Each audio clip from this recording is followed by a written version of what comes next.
Hello, সবাই কেমন আছেন? আশা করছি সবাই নিশ্চয়ই খুব ভালো আছেন। Welcome back to my channel. চলে এসেছি আজকে আবার একটা নতুন জায়গার ভিডিও নিয়ে।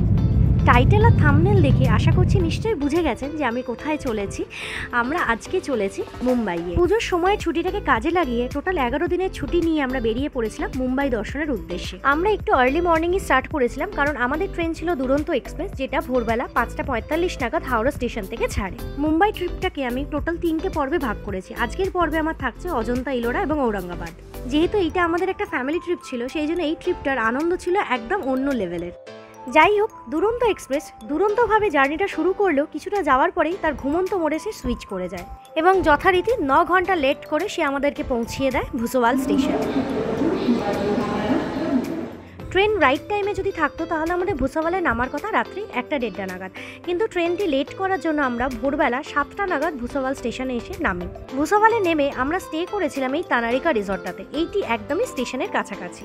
যেহেতু আমাদের জার্নির শুরুতেই আমরা কভার করব অজন্তা এবং ইলোরা, সেই জন্য আমরা ভুসওয়াল স্টেশনটিকে বেছে নিয়েছিলাম। ভুসওয়াল থেকে অজন্তা কেভের ডিস্টেন্স মাত্র 1.5 ঘন্টা। রিসর্টে পৌঁছে ফ্রেশ হয়ে একটু রেস্ট নিয়ে আমরা আবার বেরিয়ে পড়লাম অজন্তার উদ্দেশ্যে। কেন একই বেলা তুমি কাঁদছো, চাকরিটা আমি পেয়ে গেছি সত্যি, কান্নাকাটির হল্লাহটি সময় গেছে পেরিয়ে, হ্যালো তুমি শুনতে পাচ্ছ কি? মুম্বাইয়ে আমার বোন থাকে, ওরাও আমাদের সাথে এই ট্রিপটাতে জয়েন করেছিল। ওকে দেখে একসাথে দুজনের গান গাওয়ার যে ভালো লাগাটা সেটা আর চাপতে পারলাম না। গানটা যেন অটোমেটিক্যালি বেরিয়ে এসেছিল গলা থেকে। আপনারা যদি কলকাতা থেকে অজন্তা ইলোরা ঘুরতে যাওয়ার প্ল্যান করে থাকেন, সেক্ষেত্রে ডিরেক্ট সিএসটি না গিয়ে আপনারা নামতে পারেন ভুসওয়াল স্টেশনে। এছাড়া জলগাঁও স্টেশনটিকেও অ্যাভেল করতে পারেন। দুটো থেকেই মোটামুটি অজন্তার ডিস্টেন্স ওই 1.5 ঘন্টার কাছাকাছি। সোমবার ছাড়া অন্যান্য দিন সকাল 9টা থেকে বিকেল 5টা পর্যন্ত অজন্তা কেভ খোলা থাকে। আর এখানে টিকিট প্রাইস হচ্ছে 40 টাকা করে পার হেড। 15 বছরের নিচে বাচ্চাদের ফ্রি। অজন্তাতে টোটাল 29টি গুহা রয়েছে। সহ্যাদ্রি পর্বতমালায় অবস্থিত এই অজন্তা গুহা সত্যি প্রাচীন বৌদ্ধ স্থাপত্য, ভাস্কর্য এবং গুহাচিত্রের একটি আদর্শ উদাহরণ। অজন্তা গুহাকে যত কাছ থেকে দেখেছি তত মুগ্ধ হয়েছি। অজন্তাতে 29টি গুহার মধ্যে 5টা হচ্ছে চৈত্যগৃহ আর বাকিগুলি হচ্ছে বিহার বা মঠ। ড্রয়িংগুলো দেখেছেন কি সুন্দর, কয়েক হাজার বছর আগের আঁকা এই সমস্ত জিনিস। সত্যি মানে সেই সময় মানুষ কি রং ইউজ করতো, যে রঙের এতটা ঔজ্জ্বল্য এখনও, যত দেখেছি ততই মুগ্ধ হয়েছি। এটা হচ্ছে সিলিংয়ের ড্রয়িং। অজন্তা গুহাগুলি ম্যাক্সিমামে বৌদ্ধ সন্ন্যাসীদের দ্বারা খোদাই করা হয়েছিল।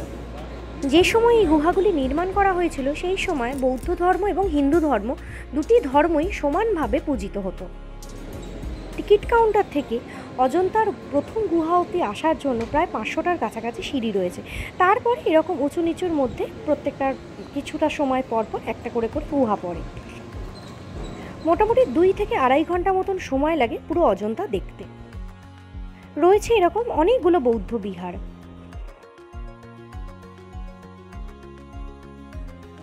যখন আমরা 15-16টা গুহা কভার করে ফেলেছি, একটা জায়গায় এসে দেখলাম এরকম সুন্দর একটা ভিউ পাওয়া যাচ্ছে পুরো এরিয়াটার। জায়গাটাতে বেশ কিছুক্ষণ দাঁড়িয়ে বেশ অনেকগুলো ছবি টবি তোলা হলো, আর তারপর আবার আমরা যাত্রা শুরু করলাম নেক্সট গুহাগুলোর দিকে। যেহেতু এখানে ওয়াকিংটা অনেকটাই বেশি, সেই জন্য একটা জিনিস একটুখানি বলতে পারি, সাথে লাগেজ কিন্তু খুব বেশি রাখবেন না। আর জায়গায় জায়গায় জলের ব্যবস্থা রয়েছে, সেখান থেকে আপনারা সাথে বটল থাকলে জল ভরে নিতেই পারেন। আবার এই যে সামনেই যেমন দেখা যাচ্ছে একটা ট্যাপ রয়েছে, এই রকমই বেশ কিছুটা দূর অন্তর অন্তর এরকম জলের কলের ব্যবস্থা রয়েছে। আর জুতো যেটা ইউজ করবেন সেটা যেন অবশ্যই কমফোর্টেবল কোনো শু হয়। দেখতে দেখতেই আমরা চলে এলাম একদম লাস্ট কেভটাতে। এই কেভের কারুকার্য কিন্তু অনেক বেশি। পাথর কেটে কেটে কী সুন্দর মূর্তি বানিয়েছে দেখেছেন? সত্যি মানে এতটাই ভালো লেগেছিল এই জায়গাটা, মানে বর্ণাতীত। এই জিনিসটা সত্যিই ভাষায় প্রকাশ করার মতন নয়। এত অপূর্ব কাজ, দেখুন কি সুন্দর লাগছে। প্রত্যেকটা মূর্তি, প্রত্যেকটা পিলারের কারুকার্য মধ্যে দিয়ে ফুটে উঠছিল সেই সময় মানুষদের দক্ষতাটা।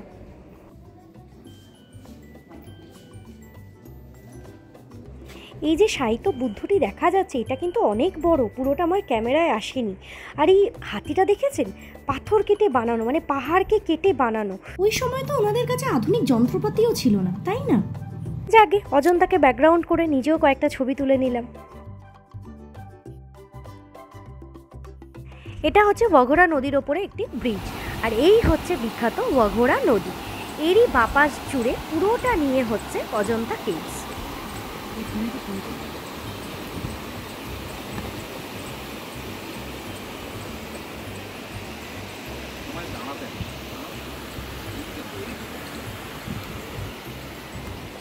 মন ভরে অজন্তা তো দেখলাম, এইবার আমরা বেরিয়ে পড়েছি আবার আমাদের হোটেলের উদ্দেশ্যে। অজন্তা থেকে আমরা এখন চলেছি ঔরঙ্গাবাদের দিকে। ঔরঙ্গাবাদে আমাদের 2 দিন স্টে, ওখান থেকেই আমরা কভার করে নেব ইলোরা কেভস। অজন্তা থেকে ইলোরার ডিস্টেন্স অলমোস্ট 100 কিলোমিটারের কাছাকাছি। ঔরঙ্গাবাদে আমরা ছিলাম এলিট হোমসে, ছিমছাম সাজানো গোছানো একটা হোটেল। এই হোটেলটার বুকিং লিঙ্ক আমি ডেসক্রিপশন বক্সে দিয়ে দেবো, আপনারা চাইলে একবার দেখে নিতেই পারেন। সকালবেলা কমপ্লিমেন্টারি ব্রেকফাস্ট সেরে আমরা বেরিয়ে পড়লাম ইলোরা কেভসের উদ্দেশ্যে। ফেলে আসা সেই সব দিনগুলো ভুলে যেতে আমি পারি না। তুমি কেন বোঝো না তোমাকে ছাড়া আমি অসহায়। আমার সবটুকু ভালোবাসা তোমায় ঘিরে, আমার অপরাধ ছিল যতটুকু তোমার কাছে, তুমি ক্ষমা করে দিও আমার। দেখতে দেখতেই আমরা চলে এলাম ইলোরা কেভসের কাছে এবং চটপট করে টিকিট কেটে আমরা ঢুকে পড়লাম ইলোরা কেভসের মধ্যে। এখানেও আমাদের টিকিট লাগলো 40 টাকা করে পার হেড। আচ্ছা, একটা জিনিস একটু বলে রাখি, অজন্তা এবং ইলোরা দুটোই কিন্তু ওয়ার্ল্ড হেরিটেজ সাইট। মঙ্গলবার বাদে প্রত্যেক দিনই সকাল 9টা থেকে বিকেল 5টা পর্যন্ত এই ইলোরা কেভসটি খোলা থাকে। আর এই ইলোরা বা অজন্তা দুটো জায়গারই যাওয়ার জন্য অ্যাপ্রোপ্রিয়েট টাইম হচ্ছে কিন্তু অক্টোবর থেকে মার্চ পর্যন্ত। এই সময় ওয়েদারটা মুম্বাইয়ের জাস্ট অসাধারণ থাকে। যেহেতু জাস্ট আফটার মনসুন, সেই জন্য এই চারপাশটা হয়ে ওঠে প্রচণ্ড গ্রিন। যাই হোক, এইবার ইলোরা গুহার কিছু ফ্যাক্টস নিয়ে বলা যাক। ইলোরার এই কেভগুলি রাষ্ট্রকূট রাজবংশের সময় নির্মাণ করা হয়েছিল। এই ইলোরাতেই অবস্থিত ভারতের সবচেয়ে বড় গুহা মন্দির, যেটি কৈলাস টেম্পল নামে পরিচিত। এটি হলো ইলোরার 16 নম্বর কেভ। এটি হচ্ছে মেন কেভটি। ইলোরাতে টোটাল 34টি গুহা রয়েছে, তার মধ্যে প্রথম 12টি গুহা হচ্ছে বৌদ্ধ সম্প্রদায়ের প্রতি উৎসর্গীকৃত, তারপরে 17টি গুহা হচ্ছে হিন্দু দেবদেবীর স্মরণে উৎসর্গীকৃত এবং লাস্ট 5টি হচ্ছে জৈন ধর্মাবলম্বী মানুষদের জন্যে।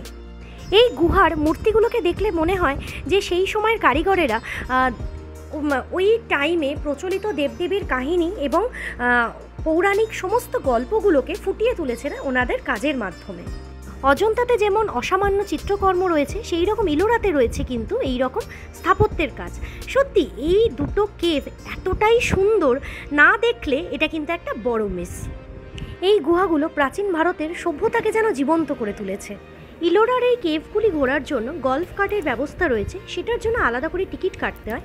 তবে আমরা কিন্তু প্রত্যেকটা গুহায় পায়ে হেঁটেই ঘুরেছি। এখন আমরা চলে এসেছি হিন্দু দেবদেবীকে উৎসর্গীকৃত একটি গুহাতে। এই গুহাটার মধ্যে ঢুকে আমরা দেখলাম বিষ্ণুর 10 অবতারের মূর্তি পাথর কেটে সুন্দর করে তৈরি করা রয়েছে।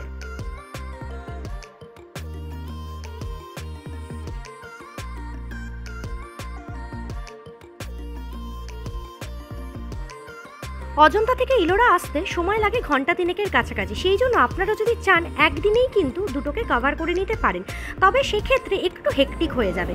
অজন্তার মতন ইলোরা ঘুরতেও সময় লাগে ঘন্টা 2 থেকে 2.5 ঘন্টার মতো। প্রত্যেকটা পিলারের কাজ দেখেছেন কি সুন্দর? প্রত্যেকটা পিলারের নিচে অ্যানিমালসের মোটিভ করা রয়েছে, অ্যাজ ইফ যেন অ্যানিমালসগুলো প্রোটেক্ট করছে এই কেভগুলোকে। ইলোরার এই কেভটাই হচ্ছে মেন মন্দির, এটাই কৈলাস টেম্পল। এটা হচ্ছে ইলোরার সমস্ত গুহাগুলির মধ্যে সবথেকে বড় গুহা। ইলোরার এই কেভগুলোর ভিতরের কারুকার্য শুধুমাত্র 3টে মহান ধর্মের সাক্ষ্যই বহন করে না, সেই সময় শিল্পীদের যে একটা অসাধারণ দক্ষতা, অসাধারণ সৃষ্টি, সেইটাকেও তুলে ধরে। একরাশ ভালো লাগা এবং অসাধারণ মুগ্ধতা নিয়ে আমরা ইলোরা ছেড়ে বেরিয়ে পড়ছিলাম।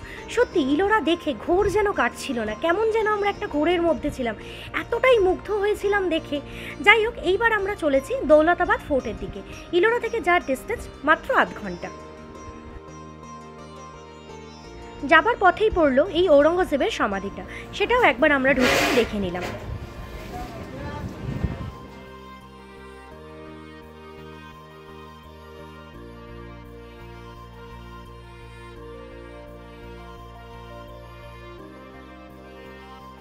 কিছুটা সময় এখানে কাটিয়ে আমরা আবার বেরিয়ে পড়লাম আমাদের গন্তব্যের উদ্দেশ্যে।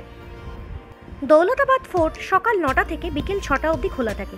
আর ইলোরা দেখে আমাদের বেরোতে বেরোতে বেশ অনেকটাই দেরি হয়ে গেছিলো। আমরা যখন দৌলতাবাদ ফোর্টে এসে পৌঁছালাম তখন ঘড়ির কাঁটা অলমোস্ট 3টে ছুঁই ছুঁই। এখানে টিকিট প্রাইস 10 টাকা করে এবং 200 টাকা করে হচ্ছে গাইডের ফিস। আমরা একটা গাইড সাথে নিয়ে নিলাম। গাইডের থেকে দৌলতাবাদ ফোর্টের ইতিহাস জানতে জানতে আমরা এগিয়ে চললাম ফোর্টের ভিতরের দিকে। দেখে নিলাম বেশ অনেকগুলি কামান রাখা রয়েছে। আমাদেরকে উঠতে হবে 750টা সিঁড়ি। ফোর্টের এই ওঠা নামাতে টোটাল ঘন্টা 3 মতন সময় লাগে। সেই জন্য ফিজিক্যালি অ্যাক্টিভ না হলে কিন্তু এই ফোর্টটাতে ঘোরাটা একটু মুশকিল। যখন আমরা ফোর্টে ওঠা শুরু করলাম তখন কিন্তু সূর্য অনেকটাই ঢলে পড়েছে। ফোর্টে উঠতে উঠতে একটা জিনিসই মনে হচ্ছিল, কয়েকশো বছর পরও এই ফোর্টটা কীরকম পাওয়ার আর স্ট্রেংথের একটা সিম্বল নিয়ে দাঁড়িয়ে রয়েছে। পাহাড়ের এতটা ওপরে এই ফোর্টটা না জানি কত ইতিহাস লুকিয়ে রেখেছে তার বুকের ভেতরে। কিছু দূর ওঠার পরেই ওপর থেকে দেখতে পেলাম পুরো ফোর্টটা ঘেরা রয়েছে এই রকম পরীক্ষা দিয়ে। যদিও এই জলটা কিন্তু নাকি কোনোদিনই শুকায় না। গাইড আমাদের জানালেন এর ডেপথ কতটা সেটাও নাকি জানা যায়নি। ফোর্টের ওপর থেকে পুরো মিনারটা কি সুন্দর দেখতে লাগছে না? আমরা চলে এসেছি ফোর্টের ওপরে। ফোর্টের ওপরে যখন আমরা উঠেছি তখন কিন্তু অলমোস্ট 6:45 বাজে। ফোর্ট বন্ধ হওয়ার সময় হয়ে গেছে। এবার আমাদের নামতেও হবে এতটা 750 সিঁড়ি নামতেও কিন্তু অনেকটা সময় লাগবে। সেই জন্য গাইড একটু তাড়া লাগাচ্ছিলেন। ওপর থেকে দেখেছেন চারপাশটা কি সুন্দর লাগছে, পুরো ঔরঙ্গাবাদ শহরটা দেখা যাচ্ছে একদম। এতটা তাড়াহুড়োর মধ্যেও বেশ কয়েকটা ভালো ভালো ছবি তুলতে কিন্তু আমরা ভুলিনি। এতটাই সুন্দর লাগছিল সানসেটটা দেখতে অতটা ওপর থেকে। সত্যি এই যে জিনিসটা আমরা দেখলাম, না গেলে কিন্তু মানে ফোর্টটা আমরা এক সময় ভেবেছিলাম যে এতটা সিঁড়ি আমরা হয়তো উঠতে পারবো না, সত্যি না গেলে কিন্তু মিস করতাম। দৌলতাবাদ ফোর্টের ওপরে বেশ কিছুটা সময় কাটিয়ে এইবার আমাদেরকে নেমে পড়তে হবে। দেখছেন এখন কিন্তু ভিড়টা অনেকটাই কমে গেছে। সামনে চলেছে আমার বোনের হাজব্যান্ড আর আমার মেয়ে, আর নিচে আমার মা বাপি অপেক্ষা করছে, ওনারা আর ওপরে ওঠেননি। নামতে নামতেও বেশ অনেকগুলো ফটো আমরা তুলে নিলাম।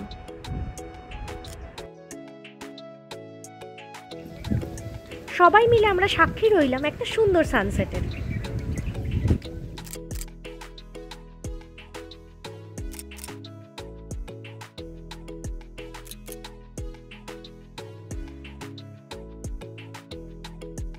সারাদিনটা আজকে আমাদের কোথা দিয়ে যেন কেটে গেল। এক সকালবেলা প্রথমেই উঠে আমরা দর্শন করে নিলাম ইলোরাকে, সেখানেও অতটা হাঁটা, তারপরে এই দৌলতাবাদ ফোর্টে এই এতটা ওঠা, সব মিলিয়ে সারাদিনটা প্রচণ্ড হেক্টিক কাটলেও কোনো অ্যাঙ্গেল থেকেই কিন্তু মনে হয়নি যে আমরা টায়ার্ড আছি। কারণ আর কিছুই না, এই এত সুন্দর সুন্দর জায়গা আমরা দেখলাম আজকে সারাদিনে, এই জিনিসগুলোই মেমোরিতে থেকে যাবে সারা জীবনের জন্যে। সারাদিন সেইভাবে পেটে কিছু পড়েনি, সেই জন্য আমরা প্ল্যান করলাম যে এইবার ডিনারটাকে একটা জমিয়ে ভালো জায়গায় করতে হবে। বেছে নিলাম আমরা ইয়াল্লা ইয়াল্লা বলে এই রেস্টুরেন্টটিকে। এটি ঔরঙ্গাবাদের একটা ফেমাস রেস্টুরেন্ট। আবার একটা নতুন দিন, একটা সুন্দর সকাল। এখন আমরা বেরিয়ে পড়েছি ঔরঙ্গাবাদের চারপাশটাকে একটু এক্সপ্লোর করার উদ্দেশ্যে। এখন আমরা চলে এসেছি বিবি কা মাকবারা দেখতে। এই জায়গাটি ঔরঙ্গজেবের পুত্র আজম শাহ তার মায়ের স্মৃতির উদ্দেশ্যে বানিয়েছিলেন। এই জায়গাটির সাথে কিন্তু আগ্রার তাজমহলের একটা সুন্দর সাদৃশ্য পাওয়া যায়।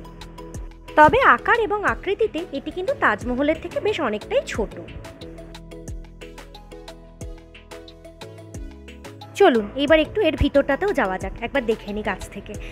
এখানেও বসে বেশ কয়েকটা ভালো ভালো ছবি তুললাম, দিয়ে এবার আমাদেরকে বেরিয়ে পড়তে হবে মুম্বাইয়ের উদ্দেশ্যে। আজকে আমরা যাব মুম্বাইয়ে। আমাদের ট্রেন হচ্ছে ভুসাওয়াল স্টেশন থেকেই। এর পরের বাকি দিনগুলো আমাদের কাটবে মুম্বাইয়েই। মুম্বাইয়ে আমরা কী কী দেখেছি সেইগুলো সমস্ত কিছু থাকছে আমাদের পরের ভিডিওতে। তাহলে আজকে এখানেই শেষ করি, খুব শিগগিরই আবার দেখা হচ্ছে পরের পর্বে।